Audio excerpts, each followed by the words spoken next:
기세가 아니라 언약이 결정한다라는 제목으로 여러분들과 함께 말씀의 은혜를 나누기를 원합니다. 오늘 압살롬은 아주 흠이 없는 사람으로 등장을 합니다. 그래서 이 압살롬의 처음부터 끝까지 그는 외적 조건도, 외적 환경도 참 잘 갖추어진 사람처럼 보입니다. 그럼에도 불구하고 성경은 그것이 아니라 하나님이다. 최근에 이 예능 프로그램에서 기세지 이 단어를 많이 쓰는 것 같아요. 기세. 기세가 무엇입니까? 무엇을 하려는 이런 열정과 투지와 의지와 그것에 따른 어떤 재반 사항입니까? 기세. 기세면 다 되는 것인가? 성경은 오늘 기세가 아니라 하나님의 언약이다 라고 우리에게 말씀해 주고 계십니다. 성경 말씀을 통해서 기세가 아니라 언약임을 다시 한번 깨닫는 우리 모두 되기를 바랍니다. 25절입니다. 온 이스라엘에 압살롬처럼 머리끝에서 발끝까지 흠잡을 데가 하나도 없는, 사실 이런 표현은 좀 어색합니다. 머리끝부터 발끝까지 하나도 흠잡을 데가 없는 사람은 있을까요? 없을 것 같습니다. 그런데 한 학자가 이렇게 말합니다. 우리 박철영 교수님이 이런 표현을 썼는데, 이거는 재물에 쓰는 표현인데, 흠없는 재물 할 때 쓰는 표현인데 왜 이게 압살롬을 띄우는데, 압살롬을 표현하는데 쓰여졌을까 모르겠습니다. 오늘 성경 기자는 머리끝에서 발끝까지 흠잡을 데가 하나도 없는 미남, 참고로 이거 아름다운이란 뜻입니다. 아름다운 사람이다. 아름다운 사람이다. 이 아름다운 사람, 이 단어가 누구한테 쓰였는가 살펴봤더니 사레, 이 아브라함이 이 사라라고 이름이 바뀌기 전에 사레일 때, 당신은 아름다워서 나의 아내라고 하면 안 되겠소, 나의 누이라고 합시다 라고 할 때, 요때 사레가 아름다운 사람이었고요. 그리고 라헬, 레아는 눈이 알력이 부족하고, 예전 성경에는 지금 눈이 부드럽고, 그리고 라헬은 외모가 아름다운, 그리고 요셉이 준수한 청년이었죠. 이 준수하다, 이것도 아름다운. 그러니 성경에서 이 아름답다라는 말은 참 높이고 칭찬할 만한 단어로 쓰여진 것 같습니다. 그런데요, 여러분, 참고로 다윗도 이 단어를 썼는데요, 다윗은 아름다운 무엇을 가졌다? 눈을 가졌다. 성경은 이렇게 말해요. 성경에서 눈은요, 이 마음으로 통하는 통로를 얘기하거든요. 그러니 다윗은 외모는 붉고 그는 아름다운 눈, 무슨 얘기입니까? 외모적으로는 그렇게 뛰어난 사람이 아니었어요. 어떻게 이런 다윗에게서 외모가 뛰어난 압살롬이 나왔는지는 잘 모르겠습니다. 그런데 26절 보니까 그에게는 또 하나의 특징이 있는데, 머리 숱이, 이게 머리털이라고 예전 성경은 되어 있는데, 머리털이 많아서 무거워지면 이 머리를 1년에 한 번씩 깎는데요. 세상에 얼마나 무거웠으면 그 무게가 왕궁 돌로, 이 돌, 저울, 예전엔 추가 돌이었죠. 왕궁 돌로 추로 재봤더니 무려 2kg 이상. 여러분, 오늘 혹시 여기 누가 머리가 가장 기십니까? 한번 싹둑 잘라가지고 홀딱 재도 300g이랍니다. 사람의 머리털이 많이 무거워도 300g. 그러니까 지금 우리 머리털의 10배 이상이 되는 거예요. 매년 깎는데도 그렇다는 겁니다. 엄청나게 머리털이 많은 거죠. 달아보면 2kg 이상, 200세겔이나 된다. 이것은 어쩌면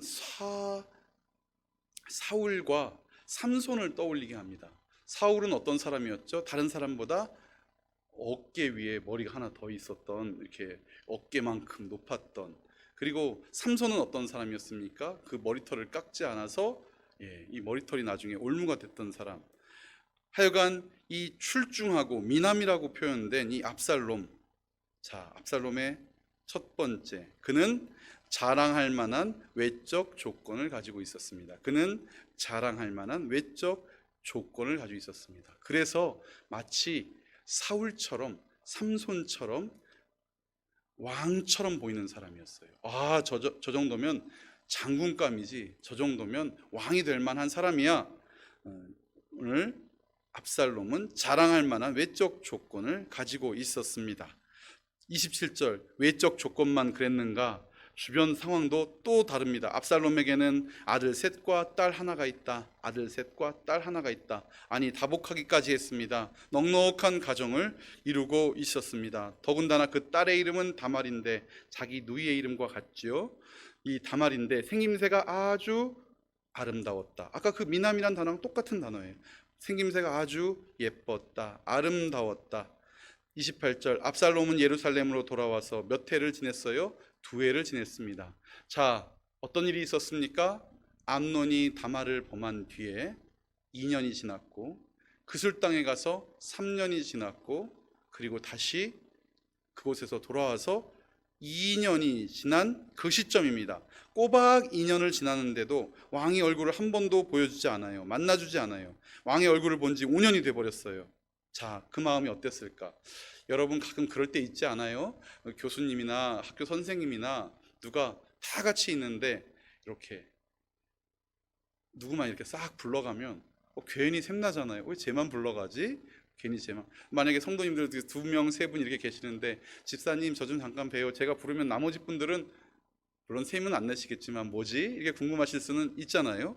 그런데 오늘 이 왕의 식탁 자리에 누가 있었는가를 생각해 보셔야 돼요. 와, 이거 맞추시면 짱입니다. 대단하세요. 지금 왕의 식탁 자리에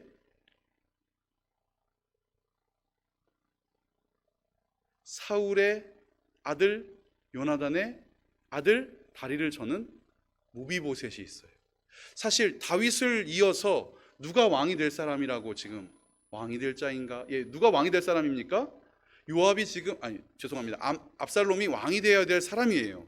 그런데 자기는 5년 동안 아빠를 못 봤는데 그 다윗의 약속을 따라 만약 무비보셋이 그 식탁에서 밥을 먹고 있었더라면 물론 무비보셋은 왕이 되지 못합니다. 왕이 안 될 거예요. 그럼에도 불구하고 그 느낌은 참 묘할 수 있습니다. 묘할 수 있습니다. 그러니 처음에는 돌아왔어요. 한 달인가? 에이, 조금 있으면 되겠지. 2달, 3달, 6개월, 1년, 한 해가 지나가고 이제는 될까? 2년이 딱 지났다면 조바심이 날 수밖에 없겠죠. 그래서 29절, 압살롬이 요압을 왕에게 보내려고 요압을 부릅니다.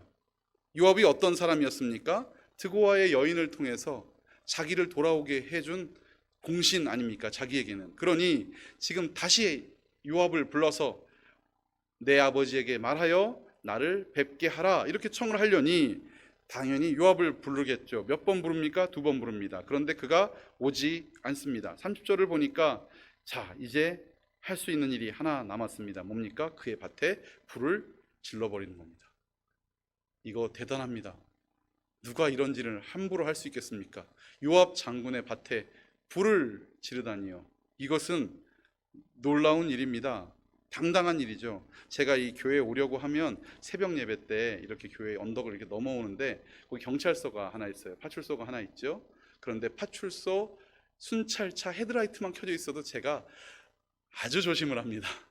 뭐 별일 없어요. 제가 잘못한 것도 없습니다. 그러나 거기에 경찰만 타고 있어도 저는 갑자기 순한 양이 아니라 순한 솜털처럼 마음을 이렇게 겸손히 하고 그 앞을 지나가는데 지금 요압의 밭에 불을 질러버렸어요. 압살롬 기세가 대단하죠. 그는 외모뿐만 아니라 아주 당당함을 가졌나 봅니다. 자, 더 보겠습니다. 그는 밭에 불을 지릅니다. 요압이 어떻게 했을까요? 31절 당장에 따지러 갑니다. 왜 낮에 밭에 불을 질렀습니까? 32절 이것 보시오 장군, 내가 와달라고 청하지 않았소. 그런데 왜 그술에서 나를 온 후에 아버지를 못 뵙게 하고 있는 이 일 가운데 당신은 나서지 않소. 이렇게 살 바에야 그곳에서 죽는 게 낫겠어. 여러분, 아무리 할아버지 왕국이어도 그술에서 죽는 게 낫습니까? 돌아오는 게 낫습니까? 돌아오는 게 낫지요. 그런데 이미 다윗을 요압이 드고아의 여인을 통해서 이렇게 저렇게 그럴듯한 말로 자극을 주고 요압을 통해서 다윗을 통해서 돌아오게 했던 것처럼 오늘 압살롬은 이 요압을 통해서, 압살롬은 요압을 통해서 자기의 뜻을 다시 전달하는 거예요. 말이 되든 안 되든 이 말발로, 얼마나 현란한 말씀이십니까? 나는 왜 돌아오겠는지 모르겠어. 나는 여쭤보고 싶소. 이렇게 살 바에야 차라리 그곳에 있는 것이 더 좋을 뻔하였어. 이제 나는 아빠라고 표현 안 해요. 임금님의 얼굴을 뵙고 싶소. 나에게 아직도 무슨 죄가 남아 있으면 차라리 죽여달라고 하시오. 현란하게 말을 놀아놓고 결국 요압을 아버지에게로 보내는데 성공을 합니다. 33절입니다.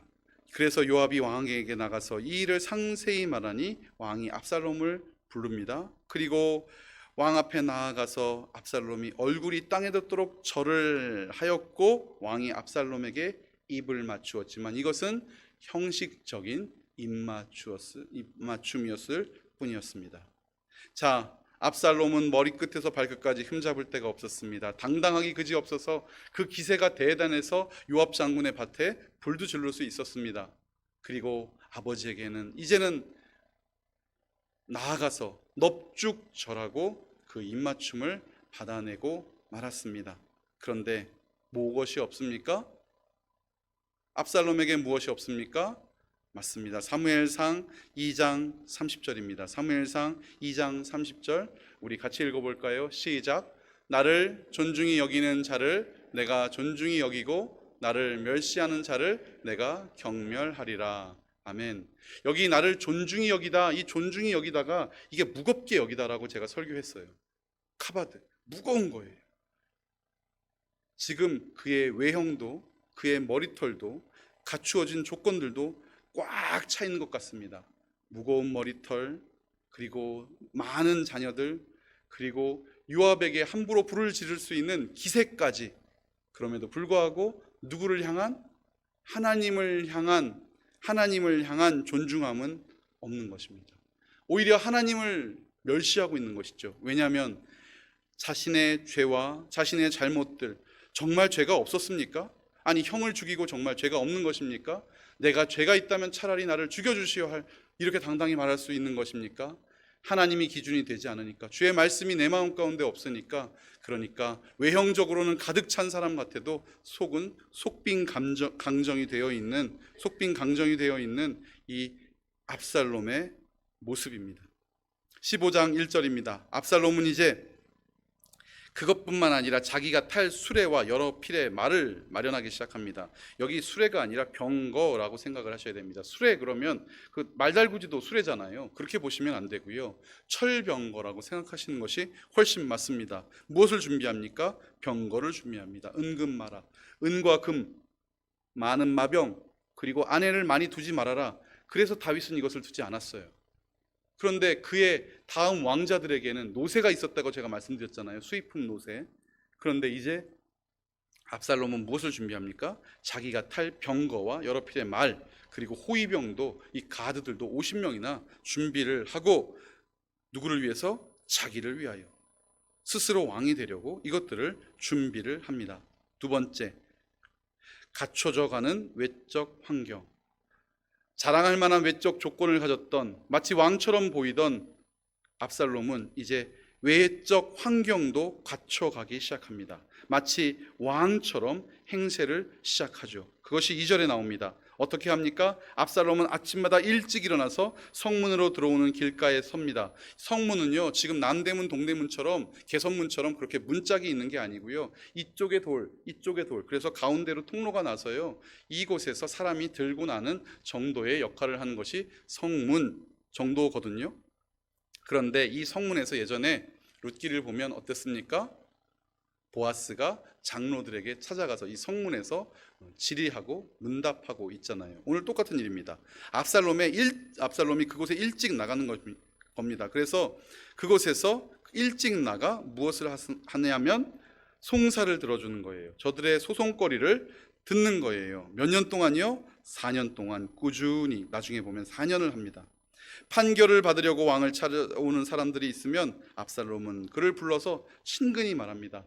어디서 오셨소? 먼 길 오셨습니다. 네. 그리고 말합니다. 어떻게요? 자기 소속 지파를 살피면 3절, 아이고 참 당신 말이 다 옳소 이렇게 말하는 거예요. 당신 말이 다 옳습니다. 제가 이제 결석자 체크를 하기 위해서 전화를 하면 예전에 그랬어요. 지난주에 왜 못 오셨어요? 여러분 그러면 그 사람이 못 온 게 되잖아요. 왜 못 오셨어요? 무슨 일 있으셨어요? 이 말투보다는 뭐가 더 낫습니까? 제가 한번 설교 때 말씀을 드렸는데 제가 지난주에 뵙지 못했네요. 그러면 알아서 말씀하세요. 아, 제가 예배 끝나고 일찍 나가느라고 그래서 저를 못 보셨나 봐요. 혹은 제가 일이 있어서 제가 못 왔습니다. 책임 추궁하는 게 아니잖아요. 제가 부드러운 목사입니다. 네. 그런데 오늘 압살롬은 이 정도가 아니에요. 이렇게 하나 말 이 정도 하는 게 아니고요. 엄청나게 말을 잘했어요. 듣고 보니 3절 다 옳고 정당한 말이지만 그 사정을 대신 말해줄 사람이 왕에게는 없어 하고 말하면서 압살롬은 말합니다. 4절 내가 만약 이 나라 재판관이 된다면 나를 찾아와서 판결을 받길 거고 판결을 받으면 어떻게 써 있어요? 성경 4절에 보니까 나는 그에게 공정한 판결을 내려줄 것이요 이렇게 쓰여 있는데요. 사실 이게 이런 표현이 아니에요. 누가 나한테 어려운 사정을 얘기하면 내가 그 사람 편 대줄 텐데 요거예요. 예를 들면 집사님, 권사님 교회에서 무슨 일 생기면 꼭 저한테 오세요. 저는 무조건 집사님만 맞아요. 저는 무조건 권사님만 맞다고 할게요. 그럼 얼마나 힘이 되겠습니까? 얼마나? 여러분 힘 안 되십니까? 만약에 제가 권사님이 무슨 일을 하든 권사님이 다 맞아요. 저는 무조건 권사님 편. 그러면 이거 진짜 나쁜 목사인가? 여러분 그럼 힘이 됩니다. 사람이 그것에 속아요. 제가 전도사가 돼서 첫 주에 딱 교회를 갔는데요. 그 당시에 수석 장로님 바로 밑에 있던 당회 서기 장로님이 사실 그 교회 실세세요. 실세. 제가 딱 봐도 실세예요. 그런데 그분이 이제 악수를 하면서 이성웅 전도사 임명 축하해. 무슨 일이 있으면 나한테 찾아와. 이렇게 얘기하시는 거예요. 무슨 일 있으면 나한테 찾아와. 이건 뭡니까? 내가 다 해결해 줄게. 이거잖아요. 오늘 그 말이에요. 나는 그를 옳다고 판결해 줄 것이다. 이렇게 돼 있어요. 성경에. 나는 공정한 판결을 내려줄 것이다인데 그가 옳다고 판결을 내려줄 것이다. 그러니 사람들이 한 번, 두 번 찾아갔는데 찾아갈 때마다 그가 판결을 내려줄 뿐 아니라 이제 나를 자꾸 옳다고 해주니까 얼마나 사람들이 좋아하겠습니까? 5절 우리 같이 읽어볼까요? 시작. 또 누가 가까이 와서 엎드려서 절을 하려고 하면 그는 손을 내밀어서 그를 일으켜 세우고 그의 뺨에 입을 맞추곤 하였다. 아멘. 누가 와서 엎드려서 넙죽 절을 하려고 하면 그걸 어떻게 합니까? 손을 내밀어서 그를 일으켜 세우다는 강하게 붙잡아 끌다예요. 이 강제로 막 절대로 아니 당신은 나는 그런 사람 아니에요. 얼마나 겸손해 보입니까? 나는 왕이 아니에요. 나는 재판관이 아니에요. 일어나세요. 그리고 그를 안고 입을 맞춰주는 거예요. 그러니 얼마나 그들의 마음이 좋아지겠습니까? 왕이 아니라 절을 받을 수는 없지만 겸손을 가장하여 그가 이런 일을 할 때 그는 부드러운 그리고 차기 왕으로 세워질 것 같은 예상되는 왕자가 이 정도 하니까 사람들은 다 좋아할 수밖에 없죠. 우리 6절 한번 더 읽겠습니다. 시작. 압살롬은 왕에게 판결을 받으려고 오는 모든 이스라엘 사람에게 이런 식으로 하였다. 압살롬은 이렇게 하여 이스라엘 사람의 마음을 도둑질하였다. 훔쳤다입니다. 훔쳤다. 여러분 훔치다 10계명 몇 번째 계명입니까? 훔치려면 팔을 뻗어야 되니까 8번째 계명이에요. 8번째 계명이 훔치다. 도적질하지 말아라입니다. 그런데 무엇을 훔치고 있습니까? 백성들의 마음을 훔치고 있습니다. 여러분 교회 안에서 저는 친한 것 참 좋습니다. 그리고 끼리끼리 죄송한데요. 저는 끼리끼리 정당하다고 생각합니다. 왜냐하면 돼지고기 좋아하는 사람이 있고 소고기 좋아하는 사람이 있고 배드민턴 좋아하는 사람이 있고 등산 좋아하는 사람이 있는데 어떻게 끼리끼리 안 될 수 있겠습니까? 그럼에도 불구하고 그 모임에 다른 사람이 들어가지 못하는 끼리끼리는 그건 악합니다. 다시요. 우리는 친한 사람이 없으면 안 돼요. 어떻게 옥토교의 100명이 서로 다 마음이 하나가 되겠습니까? 그러나 성령의 하나 되게 하심은 그거는 진짜 똑같은 하나됨이 아니고요. 색깔을 가지고 그러나 하나님의 말씀 가운데는 하나 되는, 하나님이 말씀하시면 내 뜻이 사라지는 그것이 하나 되는 거거든요. 그런데 오늘 어떠세요? 마음을 사로잡았어요. 누구의 마음을 누구까지? 백성의 마음을 내 것으로 가져온 것은 도둑질한 것입니다. 하나님 앞으로 인도하는 것이 맞는 것입니다. 온전한 사람이라면, 온전한 그리스도인이라면, 온전한 공동체고 온전한 모임이라면 그 친하고 즐겁고 그 화목한 그 모임을 통해서 이 사람이 어디로 가도록? 하나님께 가도록. 그 어느 누구도 이 모임에 들어올 수 있고 그 어느 누구도 저 모임에 갈 수 있으며 그 모임과 모임을 통해서 누구 앞으로? 하나님 앞으로 인도된다면 그것이 온전히 하나 되고 성령이 하나 되게 하신 것을 힘써 지키는 공동체가 되겠죠. 압살롬은 지금 마음을 뺏어갑니다. 누가복음 16장 15절에 이런 말씀이 있습니다. 예수께서 이르시되 너희는 사람 앞에서 스스로 옳다 하는 자들이구나. 그러나 너희의 마음을 하나님께서 아시나니 사람 중에 높임을 받는 그것은 하나님 앞에 가증한 것이니라. 하나님 앞에 가증한 것이다. 미움을 받는 것이다라는 거예요. 여러분, 미움, 가증한 것 무엇이요? 사람 중에서 높임 받는 것. 사람 중에서 높임 받는 것. 여러분, 오늘 우리를 높이실 분은 오직 하나님이심을 믿습니다. 아멘. 우리의 모든 행사가 주 앞에 오르면 마지막 때 주께서 우리를 모든 민족 위에 높이실 줄 믿습니다. 제가 그래서 신명기 28장 1절 말씀 너무너무 좋아해요. 세상이 나를 높이지 않고 세상이 나를 어떻게 본들 상관없습니다. 좌로나 우로나 치우치지 아니하고 주의 율례와 계명을 따르면 세상 모든 민족 위에 가장 높이실 그분은 오직 저와 여러분의 하나님 되심을 믿습니다. 그런데 오늘 압살롬은 그 사람들의 마음을 사로잡습니다.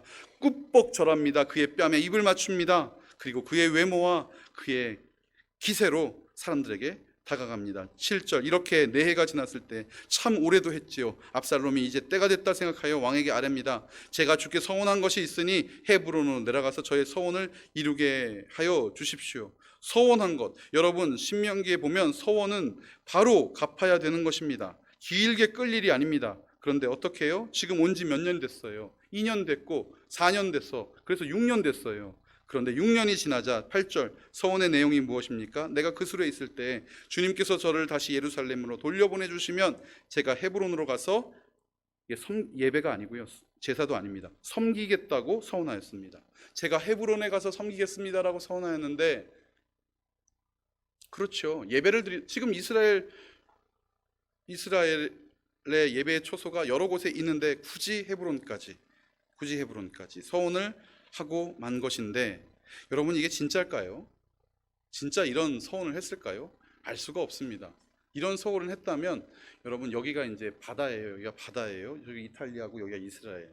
그러면 여기가 아람, 여기가 그술이잖아요. 그술에서 예루살렘을 거쳐서 헤브론은 저 밑에 지방이거든요. 그러니 예루살렘으로 돌아오자마자 바로 헤브론으로 가서 하나님을 섬겼어야 되는 게 맞죠.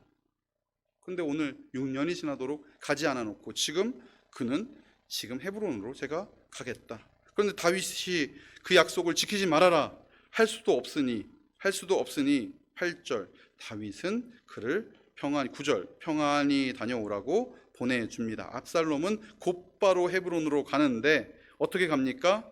10절 모든 지파에게 첩자를 보내서, 사람을 보내서 소식이 연통이 가거든, 소식이 들려지거든 압살롬이 헤브론에서 왕이 되었다라고 외치라고 첩자들을 12지파에 다 심어 놓습니다. 그리고 11절 함께 갈 사람들을 택합니다. 200명의 사람 신하들을 모아서 함께 예루살렘에서 헤브론으로 가게 됩니다. 나중에 이 사람들은요 어쩔 수 없이 누구 편에 서게 됩니까?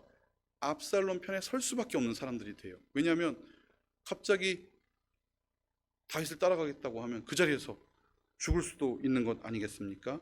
여러분 200명이 가려면요 수행원까지 해서 엄청난 사람이 필요합니다. 압살롬의 가드들이 50명이나 있죠. 압살롬도 여러 사람을 데리고 갔죠. 200명이나 따라가죠. 그리고 12절에 보니까 아이도벨까지 불러 가는 그 행차길은요 대단한 기세입니다. 세 번째, 대단해 보이는 기세, 그러나 하나님과 무관한 인생. 대단한 기세, 대단해 보이는 기세, 그러나 하나님과 무관한 인생. 첫 번째가 무엇이었습니까? 마치 왕처럼 보이는 자랑할 만한 외적 조건을 가졌다고 말씀을 드렸어요. 두 번째는 뭐였죠? 왕처럼 행세를 하는 갖춰져가는 외적 환경을 조성했다고 했어요. 세 번째는 헤브론. 이 헤브론은 어떤 땅인가? 이 유대 지파의 근거지고 다윗이 기름 부음 받은 땅이고 자기의 고향이에요. 헤브론에서 태어났거든요. 압살롬은 자기의 고향 땅으로 수많은 신하들과 무리들을 이끌고 병거를 몰고 가는 그 기세는 대단한 기세요. 왕의 아들다운 왕자다운 기세요. 그리고 차기 왕권을 가져도 전혀 부족함이 없는 그런 기세, 대단한 기세죠. 그러나 그것에 무엇이 없습니까? 하나님의 약속도, 하나님의 명령도, 하나님께서 동행하심도 없습니다. 여러분 어떠십니까? 무엇을 이 본문에서 여러분 느끼고 계십니까? 고린도전서 1장 26절에서 29절 말씀입니다. 고린도전서 1장 26절에서 29절 말씀입니다. 형제들아, 너희를 부르심을 보라. 육체를 따라 지혜로운 자가 없지 않느냐? 능한 자가 많지 않지 않느냐? 문벌 좋은 자가 없다. 그러나 하나님께서 세상에 미련한 것을 택하사 지혜 있는 자들을 부끄럽게 하시려고 세상에 약한 것들을 택하사 강한 것들을 부끄럽게 하려 하시며 하나님께서 세상에 천한 것들과 멸시받는 것들과 없는 것들을 택하사 있는 것을 폐하려 하시니 29절 함께 읽습니다. 시작. 이는 아무 육체도 하나님 앞에서 자랑하지 못하게 하려 하심이라. 아멘. 여러분은 우리는 세상을 따라 육체를 따라 지혜로운 자를 부러워합니다. 능한 자를 부러워합니다. 문벌 좋은 자를 부러워합니다. 있는 것들을 부러워하고 강한 것들을 부러워하고 그리고 온전한 것들을 부러워합니다. 그런데 오늘 하나님께서는 난 그런 거 택한 적 없다. 기세입니까? 재력입니까? 능력입니까? 우리는 오늘 무엇을 가지고 있습니까? 기세면 되는 겁니까? 그런데요, 오늘 하나님께서는 우리에게 이런 것 나 택하지 않았다. 이런 것들 내가 너희에게 바라지도 않았다. 무엇 바라십니까? 맞아요. 하나님, 오직 하나님만 자랑하게 하시려고, 어떤 육체도 자랑하지 못하게 하려고 이렇게 하셨다면 반대로 오늘 우리가 할 것은 하나님 자랑하게 하시려고. 어떻게 나 같은 것에서 이런 일이 일어날 수 있었는지, 어떻게 이런 일이 있을 수 있었을까요? 제가 난생 처음 선교 훈련을 갔습니다. 선교가 뭔지도 모르고 그냥 교회에서 선교 94년도 12월에 제 돈, 그 선교비 120만 원 교회에서 헌금해 주시면서 가서 선교 훈련 받고 오라고 해서 태국 선교를 준비하러 갔는데요. 태국 간다는 생각에, 선교는 무슨 선교, 태국 간다는 생각에 내가 드디어 대학생이 되니 참 외국 갈 일도 생기고 너무너무 좋구나. 그래서 선교 훈련을 받으러 갔는데요. 어머 세상에, 간증을 하시는 집사님이요, 지금도 기억이 나요. 말만 하면 침이 튀어요. 근데 이 침을 이렇게 뭐 휴지로 예쁘게 닦으면 좋은데 이렇게 닦으세요. 이렇게 닦으세요. 웃기시죠? 그냥 이렇게. 그런데 이분이 무슨 간증을 하냐면 자기가 금은방을 한대요. 금은방을. 돈도 참 잘 번대요. 그런데 주일날, 일요일날 사실은 금은방에 쇼핑 나오고 금사로 나오잖아요. 여기 문을 닫고 어디를 갔느냐 하면 예배 마치면 교도소로 간다는 거예요. 거기 가서 듣든지 안 듣든지 전한다는 거죠. 그런데 이분의 저분 외모도 마르셨고 너무 행동도 참 서울 사람 안 같고, 아니 뭐 시골 사람을 비하하는 건 아닙니다. 뭐 시골 사람이라고 이렇게 닦는다고 하는 건 아닙니다. 그런데 저 안 같고 저와 다르고, 그런데 여러분 그 당시에 신문에 났던 그 조직폭력배, 그 사람도 이분이 전도했어요. 예수님 믿었어요. 가서 그냥 전한대요. 복음을 전한대요. 매주 간답니다. 매주 간답니다. 들을 때까지 간답니다. 들을 때까지 간답니다. 여러분, 그분에게 무슨 능력이 있습니까? 그분에게 무슨 부러울 것이 있습니다. 그런데 이분이 하시는 말씀이 그래요. 못 배웠고 아는 것 없는데 복음은 말할 수 있지 않냐요. 그래서 이 복음 가지고 간대요. 가니까 세상에 저 같으면 그분 옆에 가 있으라고 해도 싫을 것 같아요. 그 당시 여러분, 이 말을만 해도 잔인한 살인이 있었거든요. 그런데 그분한테 가서 손잡고 눈물로, 자기는요 말도 할 줄 몰라서 그냥 성경 말씀 외운 것만, 성경 말씀만 읽는데요. 처음에는 가라 그런대요. 가라 그런대요. 그런데 영접한 자 그냥 계속 성경 말씀만 외운대요. 목사님이 줄쳐주신 성경 말씀만 펴서 읽고 온대요. 그런데 이분에게 능력이 있습니까? 없습니까? 있지요. 말씀이 능력이 되잖아요. 기세? 아니요. 세상의 학벌, 문벌, 재력, 권한, 능력, 권세? 아니요. 아무도 못 바꾼 그 사람을 하나님의 말씀으로 바꿔놓고 오는 거예요. 저는 옥토 교회 오늘 출발하는 제주 선교팀 가운데 주의 성령이 함께 하심을 믿습니다. 아멘. 그것 가지고 가는 거예요.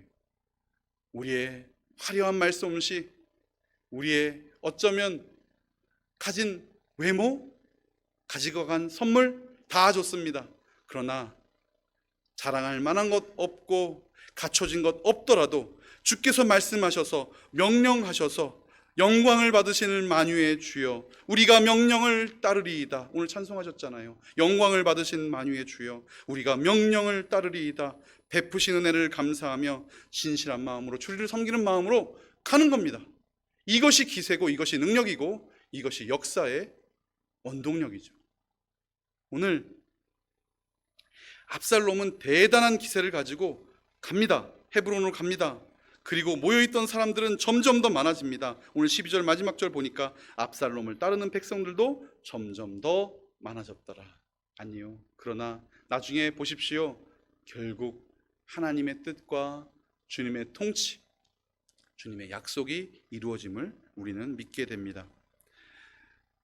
아무 육체도 하나님 앞에서 자랑하지 못하도록 멸시받는 것을, 없는 것을 택하사 있는 것을 패하게 하신 하나님은 오히려 우리 마음에 화려한 머리카락은, 수려한 외모는, 가진 재력은 없어도 성령으로 꽉 채우셔서, 영광으로 가득 채우셔서, 구원으로 가득 채우셔서 오늘 이것을 선포하게 하신, 그러므로 여러분, 우리 옥토교회는 기세가 아니라 십자가 능력입니다.